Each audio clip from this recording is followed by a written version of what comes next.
हम लोग गुरुकुल में अभी तक का सबसे एडवांस आंसर राइटिंग वर्जन को एस्टैब्लिश करने जा रहे हैं।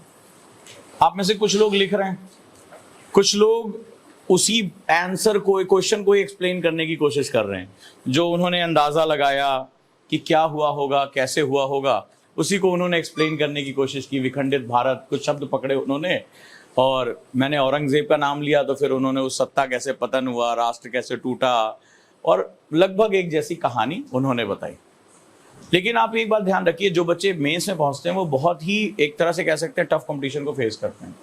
यूपीएससी का एग्जाम एक ऐसा एग्जाम है जहां पर आंसर छोड़ो, एक क्वेश्चन तो बहुत बड़ी बात कह रहा हूं, लाइंस के लिए लड़ाई होती है। अब मैंने जो आप लोगों की कॉपियां पढ़ी, जो आप लोगों ने लिखा, सबसे पहले तो आप लोगों को ये है कि हमारे टीचर्स का बहुत बहुत धन्यवाद कि उन्होंने आप लोगों को शुरुआत से लिखने की आदत डाली गुरुकुल में। आप लोगों को पता ही नहीं कि अभी बाहर के बच्चों की बोहनी नहीं हुई है। आप एक कॉपी भरने वाले हैं, बाहर कई इंस्टीट्यूट है जहां पे भी बोहनी नहीं हुई, वो कह रहे हैं पढ़ लें, लिखने की बात तो बाद में आएगी।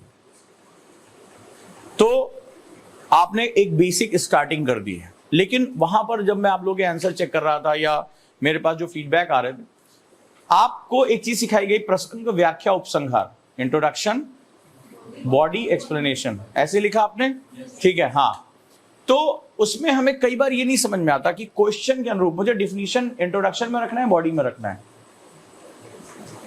मुझे किसी आंसर को कंक्लूड करना है कि नहीं करना है। हो सकता है मेरे पास वर्ड्स कम हो गए और मुझे आंसर में कंक्लूजन लाना जरूरी नहीं है, बट कई बार बिना कंक्लूजन के अगर मैंने डाल दिया तो वो आंसर ओपन रह जाएगा, खत्म हो जाएगा। तो मुझे इस आंसर को अटेम्प्ट कैसे करना है? तो आप लोगों के पास बहुत सी दिक्कतें रहती हैं। कई बार आप एक ही फ्रेम में लिखते हैं। आपका, अगर आप अभी अपना आंसर कभी 7-8 आंसर अपने सामने रख के देखना, कभी आज ये करके देखना, तो आप पाओगे कि आपका आंसर एक ही फ्रेम में रहता है। मतलब आप एक ही स्टाइल में लिखते चले जाते हो, जबकि क्वेश्चंस अलग अलग डिजाइन आपसे मांगते हैं। तो क्वेश्चन की जो पहली रिक्वायरमेंट होती है, आप किसी कहीं पूछी गई बात पे आप कितने नए डायमेंशन दे सकते हो। पहला लिखो इसको, पहली जो शर्त होती है यूपीएससी की, वो क्यों करता है, ये बात आप समझो बड़े ध्यान से। यूपीएससी जो मार्किंग करता है, जैसे मान लो उसको 10 मार्क्स का ये क्वेश्चन है, ठीक है, 10 मार्क्स का क्वेश्चन है, 150 वर्ड्स लिखने हैं, तो यूपीएससी मार्किंग कैसे करता है इसको समझो।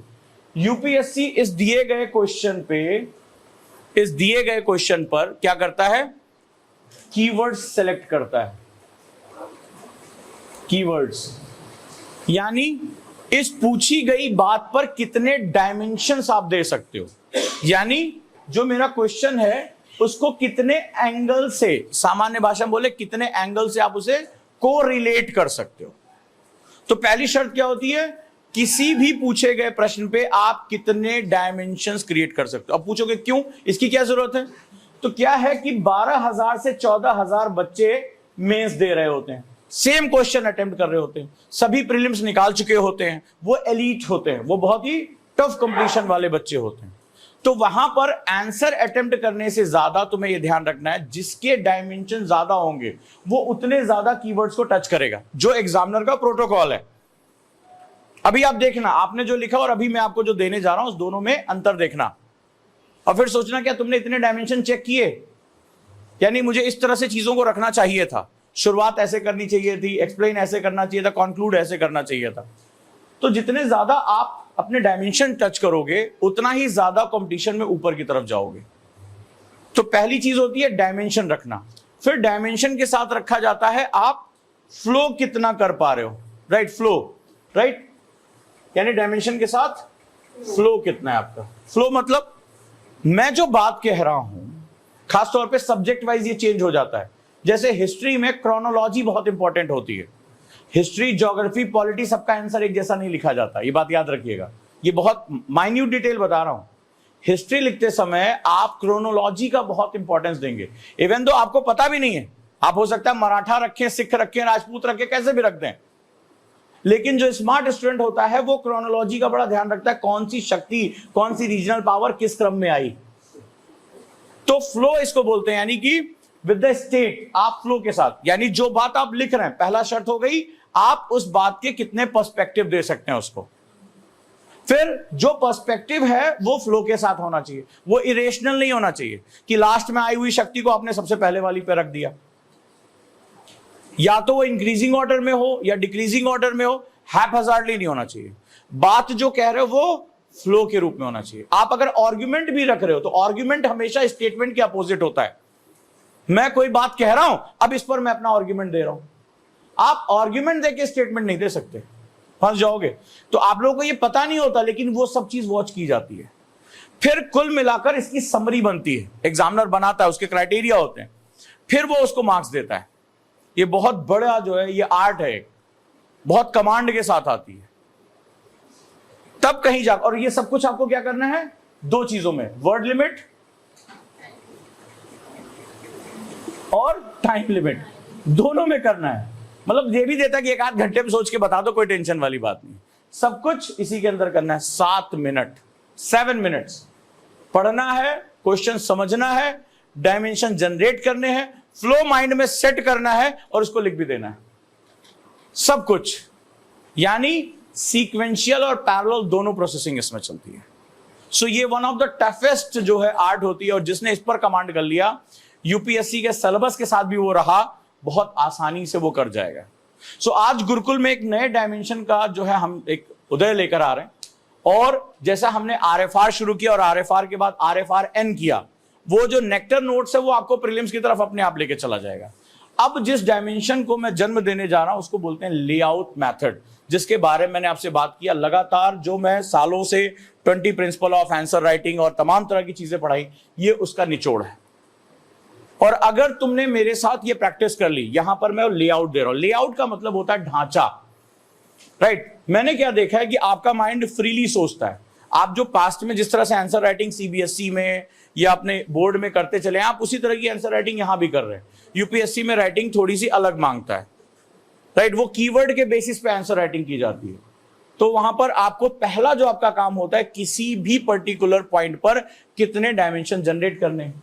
अब दिक्कत यह है कि एक नया नया बच्चा क्लास में पढ़ने आया है, उसको क्या पता, उसके टीचर ने उसे जो बता दिया वो उसको पढ़ना है, वही याद कर ले, बहुत बड़ी बात है। देखो कई लोग पेन नहीं चला पा रहे थे, क्या मैम ने ऐसा कुछ किया था कि किसी को औरंगजेब कान में पढ़ाया था और दूसरे को नहीं पढ़ाया था? सबको पढ़ाया था, सबकी कॉपी में है, यहां पर भी है, क्यों नहीं लिख पा रहे हैं?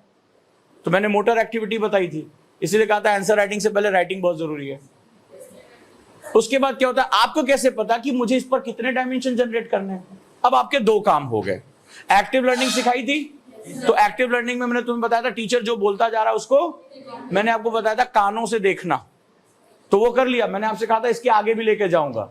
अब सवाल है दूसरी एक्टिव स्टडी क्या करें। एक तो हो गया टीचर ने जो पढ़ाया वो मैंने ज्यादा से ज्यादा अपनी कॉपी में लिख दिया। आप लोग अपने साथ के लोगों से बहुत आगे हो, लेकिन अब दूसरी चीज है, मुझे अपने टीचर पे प्रेशर देना है, मुझे पूछना क्या है इनसे।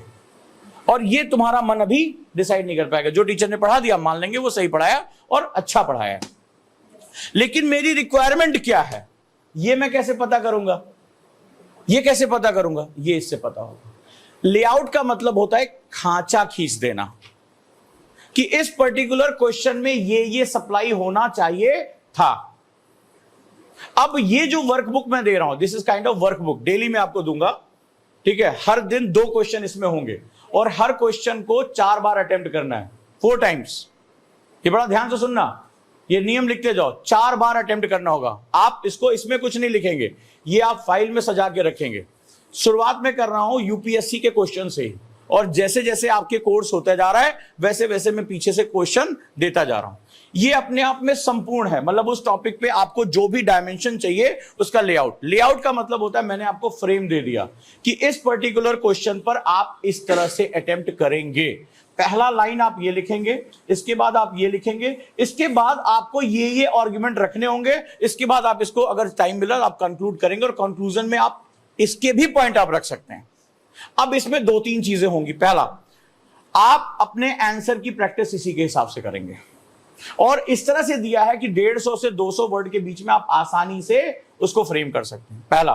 दूसरा, इस दौरान ऐसा भी होगा कोई पॉइंट आपको नहीं पढ़ाया गया होगा या आपको नहीं पता होगा, आप क्या करेंगे? किसके पास जाएंगे?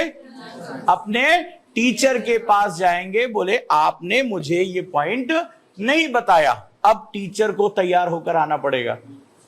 और ये विन विन सिचुएशन हो गई आज से यहां पे, यानी टीचर को भी पता रहेगा मेरा स्टूडेंट अब ये पॉइंट मुझसे पूछ सकता है और आपको भी पता होगा कि यूपीएससी ने ये क्वेश्चन पूछा है, मुझे इसमें ये पॉइंट और देना है, तो आपके जो एक्टिव नोट्स होंगे वो सुपर एक्टिव हो जाएंगे, जो मैंने वहां बनवाए थे उसमें अब पॉइंट जुड़ जाएंगे और आप खुद सोचेंगे कि ये पॉइंट तो मेरे दिमाग में था ही नहीं। इस तरह से अब हम लोग जिसे बोलते हैं दोनों साइड यानी कि बाई डायरेक्शनल स्टडी करेंगे। अभी तक क्या कर रहे थे, टीचर पढ़ा रहा था, आप लिख रहे थे, आप एडवांस इसलिए थे क्योंकि आप एक्टिव नोट्स बना रहे थे, लेकिन अब एक्टिव स्टडीज करेंगे। ठीक है, तो ये लेआउट मेथड आपके लिए बहुत जरूरी हो रहा है। अगर आप मेरे साथ इसको ईमानदारी के साथ सिर्फ शपथ उठा लो कि जो ओजांग सर ने कहा बस वो करते जाना है, आप मेंस में कोई हाथ लगा के आपको दिखा दे, तुम समय दो। आज सुबह मैंने 90 दिन की बात की थी ना, 90 डेज का एक से एक स्मार्ट से स्मार्ट अपना स्टूडेंट एक कॉम्पिटिटर पकड़ लो और आ जाओ मेरे साथ बैठ जाओ, और हम ऐसे सामने खोल के रख देंगे पेपर, तुम अपना पेपर और थर्ड पार्टी से चेक कराएंगे, न मैं न वो, कोई प्रोफेसर पकड़ लेंगे अननोन, और फिर देखना दोनों में डिफरेंस क्या आ रहा है। बस आपको ये करना है, ये मेरी पूरी अगर मैं कहूं तो मेरे आंसर राइटिंग प्रैक्टिस का ये निचोड़ है और बहुत मेहनत की मैंने इसके लिए, मतलब मार्च से तो मैं कॉन्टिन्यूअस इस पे लगा पड़ा हूं। और इससे पहले मैंने कई स्टूडेंट को ये सिखाया, जब वहां से जो मेंस जो दे रहे हैं उनके बड़े पॉजिटिव रिजल्ट आए, और जब वो पॉजिटिव रिजल्ट आए तब मुझे लगा नो इट्स टाइम कि अब मुझे आपको बताना चाहिए, क्योंकि ये जरूरी है कि इसको पहले परख लिया जाए। तो ये एक बहुत बड़ी शुरुआत होने जा रही है। अब मैं आपको ये लेआउट देने जा रहा हूं, ठीक है, इस पे अगर अब नोट्स बनाने हैं तो इसके हिसाब से बना। और मैंने पहला जो प्रण लिया है वो आपको 25 साल का पेपर करा के भेजूंगा।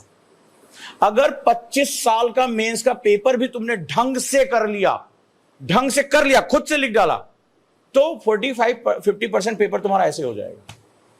क्योंकि मेंस के क्वेश्चन भाषा बदल के रिपीट होते हैं, वो सिर्फ डायमेंशन चेंज होता है और इससे ज्यादा कुछ नहीं।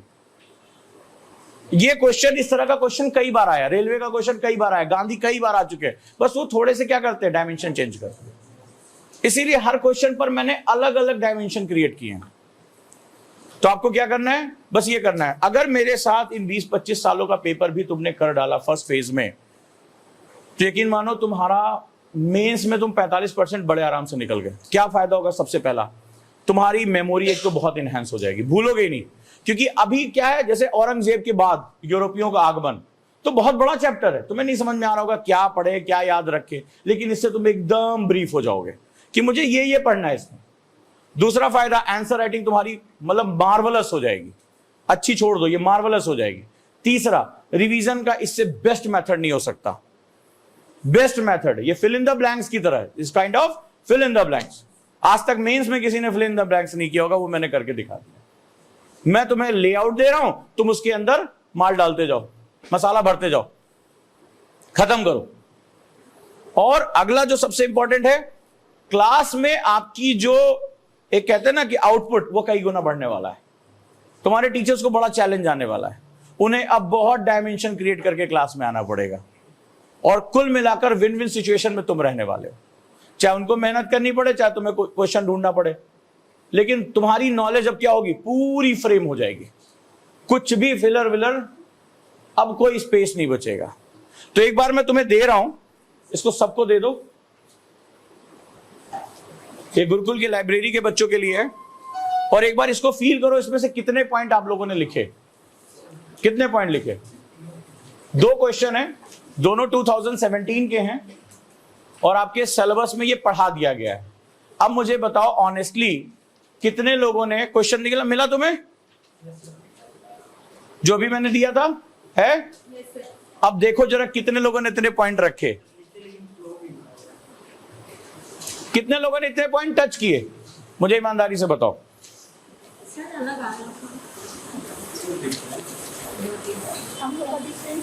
लिखो, ये आइडियल लेआउट है।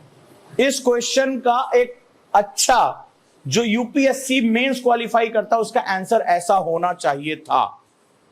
यानी टॉपर का आंसर, अगर टॉपर लिखता, जिसको टॉप रैंक आती है, वो अपने आंसर में ये पॉइंट लिखता। अब तुमने कितना ट्राई किया मुझे बताओ, लो कितना ट्राई किया वो तुम बताओ। नाउ यू कैन जज। पहली चीज आपको क्या मिली, अब तुम अपनी क्वालिटी चेक कर सकते हो। 2 पॉइंट। तो अगर मैं 10 कीवर्ड के लिए 10 मार्क्स रखता हूं तो तुम्हें कितने नंबर मिलने चाहिए? डरो नहीं, ध्यान से पढ़ो, तुम्हें कुछ दिन बाद नजर आएगा मैंने तुम्हें क्या दे दिया। 0 नंबर है। कोई बात नहीं है, 0 अच्छा होता है।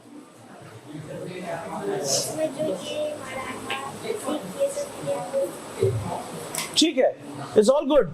अगर रखा है तो वो टिक करते जाओ, जो छूट गया उसको फिलअप करना है। हमें क्या करना है, ये कंपटीशन है, इसमें एक को जगह मिलनी है, रैंक 1 एक ही की आनी है। तो आप ये देखो आप रैंक 1 के कितने करीब पहुंच रहे हो। क्या गलती हो गई? सबको मिल गया? पहले देखो कितने पॉइंट्स तुम लिख पाए थे, टीचर ने पढ़ाया था उसके बावजूद भी नहीं कर पा रहे थे। कोई दिक्कत नहीं है, मेरे रेलेवेंट हो रहा है ताकि इधर अंदर के डायमेंशन नहीं लिखे, बट मैं हाँ तुमने इतने पॉइंट लिखे हैं इसमें, बहुत अच्छी बात है। मैं ये थोड़े कह रहा हूं कि आप नहीं लिख पाओगे, लेकिन अब तुम्हें बहुत ही प्रिसाइज, गुरुकुल का स्टूडेंट अब बहुत प्रिसाइज प्रैक्टिस करेगा। मतलब अगर हम 7 मिनट लगाएंगे ना तो 7 मिनट में हमारी चीज निकल कर आनी चाहिए। अब इसमें से कितने पॉइंट ऐसे हैं जो तुम्हारी क्लास में नहीं पढ़ाए गए या लेक्चर में हमें मिसिंग है? सारे हैं, वेरी गुड। तो इसका मतलब अगर सारे पढ़ाए गए हैं तो फिर भी आप क्वेश्चन नहीं कर पाए, तो लैक ऑफ रिवीजन है, राइटिंग है। और अब तुम्हें क्या पता चल रहा है कि आंसर का फ्लो कैसे, तो फ्लो मतलब इसमें ऊपर से नीचे में गया हूं। पहला पॉइंट क्या है, चलो देखते हैं।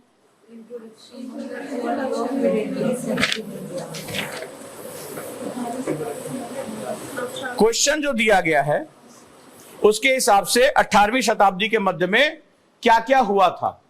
तो जो क्वेश्चन होता है वहीं से हम अपना इंट्रोडक्शन शुरू कर देते हैं अगर उसमें कुछ खास बात है। तो हमें यह बताना है विहंगावलोकन, विहंगावलोकन मतलब ओवरव्यू हमें लेना, क्या क्या हुआ था। कोई एक शक्ति काम नहीं कर रही थी, कई शक्तियां वहां काम कर रही थी। यूरोपियन आ रहे थे, भारत विखंडित, शक्तियां विखंडित हो रही थी, मुगल साम्राज्य का पतन हो रहा था, मराठों का आक्रमण हो रहा था, तमाम तरह की चीजें एक साथ वहां हो रही थी। तो क्षेत्रीय शक्तियों का उदय, क्योंकि क्वेश्चन क्या कहता है, कहता है विखंडित राज्य तंत्र, यानी कि जो फ्रैगमेंटेड पॉलिटी। तो फ्रैगमेंटेड पॉलिटी क्यों हुई थी? क्योंकि रीजनल पावर ने अपना अपना सर उठाना, और सेंट्रलाइज पावर क्या होती, डाइल्यूट हो रही थी। फिर उसमें जो सबसे बड़ा रीजन हमें पढ़ाया जाता वो पढ़ाया जाता मुगल साम्राज्य का पतन। लिख लिया? अब मुगल साम्राज्य के पतन में आप कौन कौन से पॉइंट रखोगे? राइट, देखो बड़े ध्यान, बहुत खूबसूरती के साथ इसको सजाया है। तो जब आप ये हेडिंग डालोगे तो उसमें आप लिखने को तो बहुत कुछ लिख सकते हो। खाली आप शेखर बंदोपाध्याय का पहला चैप्टर उठा लो, 28 पेज का खाली इसी के बारे में लिखा है, मुगल साम्राज्य के पतन के बारे में। अब 28 पेज थोड़े लिख पाओगे इसमें। तो अब तुम्हें बहुत प्रिसाइज होना है कि इस हेडिंग के अंदर सब हेडिंग्स क्या होनी चाहिए। तो उसमें क्या है, केंद्रीय सत्ता का कमजोर होना, आप उसको एक्सप्लेन करोगे। अब ये तुम्हारा काम है, कभी भी इसमें पेन मत लगाना, गलती से पेन नहीं लगना चाहिए इसमें, ये संभाल के रखना, ये प्रैक्टिस होती रहेगी। केंद्रीय सत्ता का कमजोर होना, तो औरंगजेब की क्या पॉलिसीज थी, ठीक है, उसमें अगर आप ध्यान से देखोगे तो उसने बहुत ज्यादा धार्मिक सहिष्णुता कम कर दी थी, जो रिलीजियस टॉलरेंस थी कम कर दिया था। उसी समय उसने मराठों से दक्कन में उसने एक्स्ट्रा वैगेंट युद्ध शुरू कर दिए थे। इधर सिखों के प्रति उसने दमन की नीति अपनाई थी, तो वो सबसे लड़ने लगा था। दूसरा, स्वायत्त क्षेत्रीय नेताओं का उदय। उसी समय तमाम, चाहे मध्य भारत हो चाहे कहीं और हो, बंगाल, इधर निजाम, तो ये सब क्या हुआ, क्षेत्रीय नेता उभरने लगे थे। विदेशी आक्रमण, भारत और उसके क्या दरबार में क्या था, ईरानी, तुरानी, तमाम, तो उन्होंने क्या किया था, इनवाइट कर लिया था। तो देखो सारे फैक्टर्स कैलकुलेट हो गए हैं, कोई एक फैक्टर नहीं था। ज्यादातर लोगों ने विदेशी आक्रमण को मिस किया होगा, नोटिस करके देखना कि आपने मराठा लिखा होगा, धार्मिक नीति लिखी होगी, लेकिन नादिर शाह के आक्रमण और अब्दाली के आक्रमण पे नहीं लिखा होगा। क्योंकि इसने क्या किया था, थोड़े समय के अंदर ही उसने केंद्रीय सत्ता की कमजोरियों को बाहर ला दिया था। जो मुगल साम्राज्य की कमजोरियां थी वो क्या हुई, इस आक्रमण से पूरी एक्सपोज हो गई थी। तो जो छोटे लोग अभी डर रहे थे कि मुगल दरबार में क्या हो रहा होगा, वो भी क्या हुआ, सर उठा लिया उन्होंने। कितने लोगों ने ये वाला पॉइंट रखा था? एक, शाबाश। और ओनली वन। देखो इसी के पॉइंट्स मिलते हैं। जो ये तीनों पॉइंट लिख देगा एग्जामिनर उसकी साइड है, जो 2 लिखेगा उसको थोड़े से कम मिलेंगे, जो 1 लिखेगा वो उसी में बहस लिया, मार आज हम खून निकाल देंगे अपने कलम से, औरंगजेब ने ऐसा किया, वैसा किया, वैसा किया। अब औरंगजेब के पीछे पड़े हुए हो, इधर रीजनल पावर्स, क्या हो रही है इसमें तुम्हारा ध्यान ही नहीं जा रहा है, और शब्द सीमा लिमिटेड है, और सब कुछ लिख लिया। अब तो भाई विदेशी आक्रमण भी तो हुआ भारत में, न सिर्फ उन्होंने लूटपाट की, सबसे बड़ा काम किया उन्होंने, जो सेंट्रल पावर थी उसको एक्सपोज कर दिया था। उसी के बाद तो ये क्रम बहुत तेजी से बढ़ गया, राइट। इसके बाद क्या हुआ, उधर रीजनल किंगडम्स एंड कॉन्फेडरेशंस आ गई, यानी कि क्षेत्रीय राज्यों और संघों का उदय हो गया। तो उसमें कौन कौन सी पावर थी इनके बारे में लिखो, जैसे मराठों का संघ, तो मराठा संघ इस्तेमाल करोगे, मराठा पावर नहीं, ये अलग अलग भोसले, सिंधिया, ठीक है, ये सब लोग क्या थे, गायकवाड़, ये सब अलग अलग संघों के रूप में काम कर रहे थे। तो इनका उत्पत्ति, विस्तार और मराठों की विकेंद्रित नीति।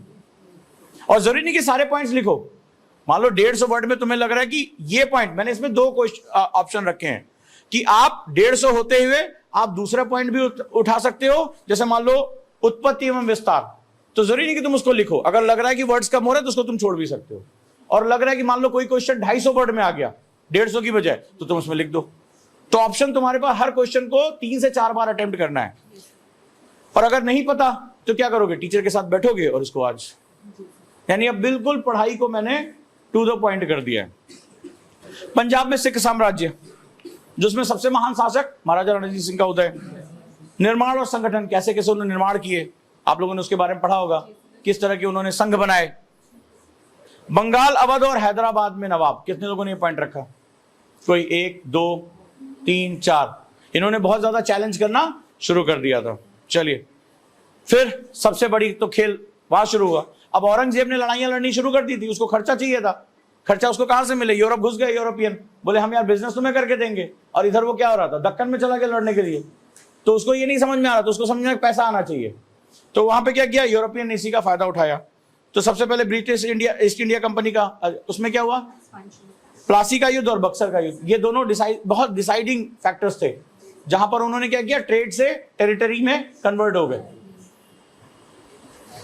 ठीक है। और दक्कन में फ्रांसीसी महत्वाकांक्षा, दक्कन में कौन एक्टिव था, फ्रांसीसी, तो आपने दोनों सेट कर दिया मिनिमम लाइन में, किसी को नहीं छोड़ा। अब पता चला आप ब्रिटिश के बारे में लिख रहे हो, और इस समय 4 यूरोपियन शक्तियां भारत में सक्रिय थी, उसमें फ्रांसीसी अंग्रेज तो सबसे आगे थे, पुर्तगाली तो गोवा में रुक गए। तो जो दक्कन, जहां पर मुगलों का, भाई बात क्या कह रहा है, बात कह रहा है कि 18वीं शताब्दी में वो पावर डिसेंट्रलाइज कैसे हो रही थी, फ्रेगमेंटेड कैसे हो रही थी। तो जहां पर साउथ में तो उसका वही नहीं था ना, मुगल साम्राज्य था ही नहीं, तो तुम उसके बारे में, गोवा के बारे में लिख के क्या करोगे, लिखोगे वहां जहां पर उसकी सत्ता थी। देखो हर चीज कितने ध्यान से चयन की गई है, समझ रहे हो।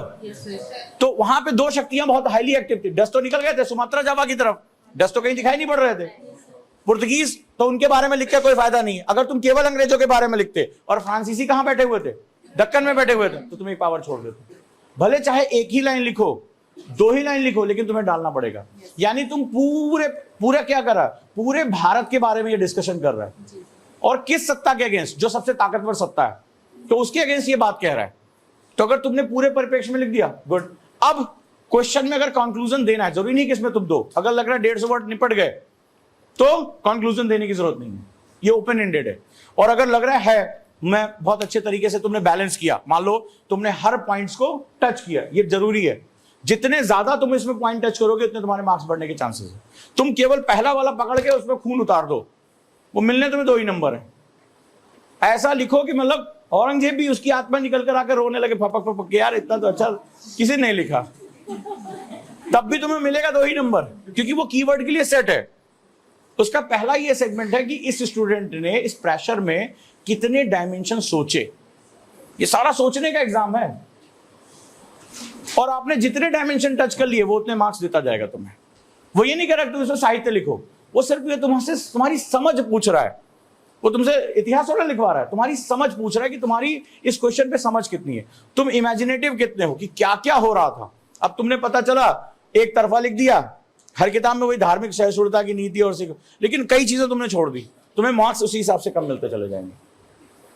क्लियर। अब अगर आप गए, आपको लग रहा है कंक्लूजन मुझे लिखना चाहिए, तो इंप्लीकेशन ऑफ फ्रेगमेंटेड, तो कंक्लूजन कहां होता है, जहां हमने क्वेश्चन शुरू किया वहीं पे हमें कंक्लूड करना है। मैंने इसके भी सब पॉइंट दे दिए कि कंक्लूजन में तुम क्या रखोगे, क्या रखोगे, निरंतर युद्ध एवं सत्ता का अभाव, यानी कि पावर वैक्यूम। पावर वैक्यूम मतलब कोई नहीं बचा, तो इतिहास गवाह है कि वैक्यूम ज्यादा देर तक नहीं रहता है, जो योग्य होता है उसके अंदर घुस जाता है, तो फिर क्या हुआ, वो पावर्स उसमें घुस जाती हैं। And opportunity for European exploitation. उसके बाद तो इतिहास बदल जाता है, सो कॉल्ड मॉडर्न इंडिया कहलाता है वो। उसके बाद तो एक शोषण का 190 साल का एक लंबा दौर शुरू होता है। तो यहीं पर आप अंत कर सकते हो। और इसके बाद भारत में कॉलोनाइजेशन की जो पावर थी, वो जो कुछ यूरोपियन शक्तियां थी, उन्होंने भारत का 190 सालों तक शोषण किया, आर्थिक सामाजिक हर तरह का शोषण किया। बात खत्म, अगर जरूरी है तो। अब इसको तुम्हें रिचुअल की तरह इस्तेमाल करना है, ठीक है। इसको नोट्स बनाने हैं इसके, और ये 2017 का क्वेश्चन है, 2007 मैंने लिख दिया, ईयर भी लिख दिया है। हिंदी इंग्लिश दोनों में किसी को कोई लैंग्वेज की प्रॉब्लम? तो हिंदी टाइपिंग करते करते मेरी हालत खराब हो रही है।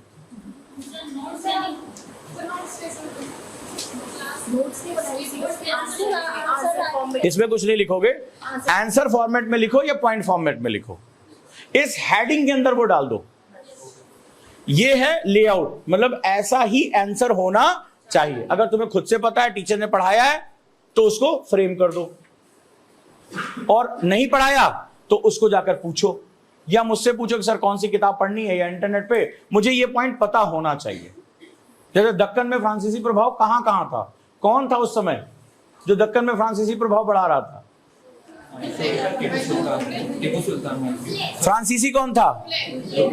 पक्का सोच लो। तो फ्रांसीसी प्रभाव उधर ही क्यों था?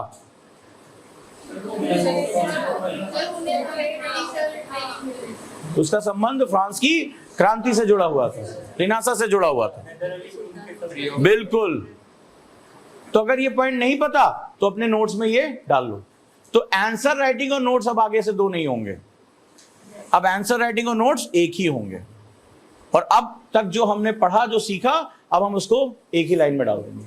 इस कॉपी का नाम रखो PYQ copy, previous year questions copy, layout copy रखो इसका नाम। इस पे कुछ नहीं लिखना है, हाँ पेंसिल से लिख लो। इसके बाद क्या होगा, मैंने कहा ये कितनी बार प्रैक्टिस होगी? 4 बार प्रैक्टिस होगी, 4 टाइम्स। क्लियर है? पहली बार आप इसमें सीमेंट भरने का काम करोगे, ईंटा भरने का काम करोगे, जो जो मिसिंग पॉइंट है उनको एक जगह लेकर आओगे। सेकेंड टाइम इसको आंसर राइटिंग में डालोगे। थर्ड टाइम इसको और स्ट्रक्चर, मतलब कम वर्ड्स में फ्लो के साथ रखोगे। चौथी बार सब कुछ हटा के बस केवल लिख डालोगे घड़ी के साथ कि 6 मिनट 6.5 मिनट में मेरा आंसर खत्म। फिर देखो मजा। दूसरी तरफ क्वेश्चन है, examine how the decline of the traditional artisan industry in colonial India crippled the rural economy. बहुत बार ये क्वेश्चन कई बार बदल बदल कर आया है, इसीलिए मैंने कहा मेरे साथ ये कर लिया, तुम्हारा 45% पेपर अपने आप हो जाएगा, और 50-52% पे टॉपर आ जाता है। तो थोड़ा सा तुम्हें और आगे मेरे साथ चलना पड़ेगा। करंट अफेयर्स के नोट्स बना लोगे, सब मामला साफ। परीक्षण कीजिए कि औपनिवेशिक भारत में पारस्परिक, तो इसका आंसर मत देखो, इसका आंसर मत देखो, इसका क्वेश्चन खुद से करो। फिर देखो जो मैंने एक आइडियल फ्रेम दिया है उसके कितने तुम करीब हो, ठीक है, उसके कितने करीब हो, ठीक है। अगर तुम्हें लग रहा है कि जो मैंने फ्रेमवर्क दिया है तुम उसी फ्लो उतने ही डायमेंशन में हो, sir you are going good, तो मतलब टॉपर लिस्ट में हो, जो टॉपर के लिखने का तरीका होता है। यानी वो सब कुछ जो चाहिए वो तुमने इसमें डाल दिया है, राइट। और अगर लग रहा है कि कुछ छूट गया तुमसे, चाहे वो हेडिंग या सब हेडिंग, मैंने 2 कैटेगरी दी है, हेडिंग एंड सब हेडिंग, मतलब हेडिंग के अंदर क्या पॉइंट्स होने चाहिए भी मैंने तुम्हें दे दिया। अब उसमें तुम्हें केवल मसाला भरते जाना है, एक नोट्स बनाते जाना है, एक कॉपी रख लो, layout copy, art of answer writing की मेरे साथ, और बस अब करना शुरू कर दो। चाहो तो 1 क्वेश्चन करो, चाहो तो 2 क्वेश्चन, जितना तुम करते जाओगे मैं देता जाऊंगा तुम्हें, डन है? बस मेरे साथ कुछ महीने और। हाँ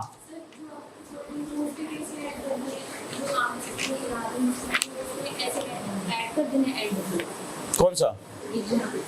नहीं, इसकी कॉपी अलग बना के अलग से क्वेश्चन पहले लिखो, पहले क्वेश्चन लिखो, फिर उसके बाद ये जो हेडिंग्स मैंने दी हैं, लेआउट का मेथड होता है, लेआउट लिखो, introduction, how will you introduce this question. मैंने देखो इंट्रोडक्शन की व्याख्या नहीं की है, इंट्रोडक्शन के साथ मैंने 2 पॉइंट दे दिए जो इस क्वेश्चन से रिलेवेंट है, राइट। अब तुम्हें वो इंट्रोडक्शन लिखना है, ठीक है। मान लो तुम खुद से पहले करना चाहते हो, पढ़ा दिया, खुद से करना चाहते हो, 2 तरीके हैं।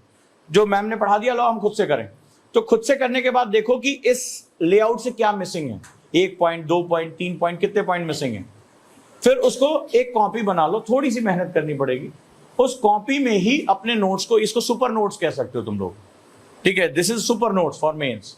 तो उसके अंदर आप जैसे इसमें इंट्रोडक्शन दिया, हेडिंग डाली, हेडिंग के अंदर वो पॉइंट्स लाके रखना शुरू करो, चाहे टीचर के नोट से उठा लो, इंटरनेट से उठा लो, कहीं से भी करो, या मैम से बात करो और वो पॉइंट्स लाके इसमें डाल दो। जैसे इसमें पहला पॉइंट है background on the colonial India, यानी उपनिवेशिक भारत की पृष्ठभूमि क्या थी। तो उसमें जब आप एनसीईआरटी में जाते हो शुरुआती दौर में, तो वो बताते हैं कि कैसे उन्होंने हमारा जो हैंडीक्राफ्ट था उसको एक्सप्लॉइट करना शुरू किया था, इंडिया को कैसे उन्होंने मार्केट बनाया था।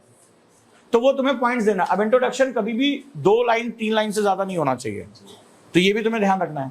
फिर इसके बाद आप, चूंकि ये क्या है, एक्सप्लेनेशन की बात कर रहा है, तो तुम्हें हिस्टोरिकल बैकग्राउंड के साथ साथ तुम्हें वो कंटेक्स्ट बताना पड़ेगा कि आखिर ये सब हुआ कैसे। वहां पे मैंने दिया, अब ये पॉइंट्स हैं कि नहीं है, नहीं है, नहीं समझ में आ रहे थे, टीचर से पूछोगे कि मैम ये बताइए कि अर्ली कॉलोनियल पॉलिसीज और लेटर कॉलोनियल पॉलिसीज में क्या डिफरेंस था। आप कितने लोग इसको एक्सप्लेन कर सकते हैं कि अर्ली कॉलोनियल पॉलिसीज और लेटर कॉलोनियल पॉलिसीज, यानी बाद की औपनिवेशिक नीतियों में, आर्थिक नीतियों में क्या अंतर है। अभी बहुत छोटा सा लेकिन बड़ा कॉम्प्लेक्स पॉइंट है। तो पहले जो एक्सपोर्ट करते थे वो फाइनल प्रोडक्ट्स एक्सपोर्ट करते थे, लेकिन उसके बाद जो एक्सपोर्ट करने लगे वो रॉ मटेरियल के साथ। और इसका संबंध किससे है?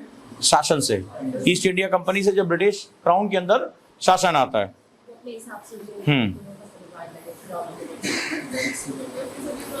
अब इसको लिखते समय तुम्हें क्या बताना पड़ेगा, जो हमारा आर्टिसन है उसका हमारे एग्रीकल्चर से रिलेशनशिप था, तो उसका संबंध कॉर्नवालिस के जो लैंड रिफॉर्म्स से हुए थे, जमींदारी, रैयतवाड़ी, मालवाड़ी, तुम्हें इसके बारे में बात करनी पड़ेगी कि क्या हुआ था जिसकी वजह से एक्सप्लॉयटेशन इतना बढ़ गया,